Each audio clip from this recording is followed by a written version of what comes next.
dad had a coworker who came into my dad's office and was just chatting, and they were just ended up talking about life. The coworker's father had passed away, and they were going through all of his estate.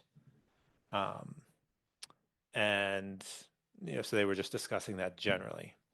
A month goes by, and the coworker announces that he's retiring. And this is when my dad and was in his maybe 40s, and so I assume the coworker was a similar age. So retiring remarkably early. And my dad said, what's what's the deal? He says, well, we were going through my father's estate and we found an original Norman Rockwell. My gosh. So worth at least 10 million. Whoa. Yeah.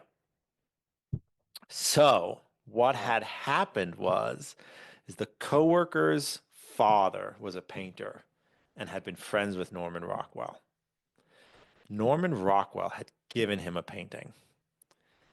The coworker's father had subsequently gone through a divorce, and in the divorce, the ex-wife was awarded this Norman Rockwell painting.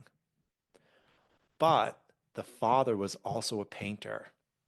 So he painted a replica of this Norman Rockwell, gave that to the ex as like, this is the painting, and then hid the original Norman Rockwell in the basement, like behind the staircase. Like he built like a hidden panel and then told his son, like, when I pass away, like open up the staircase.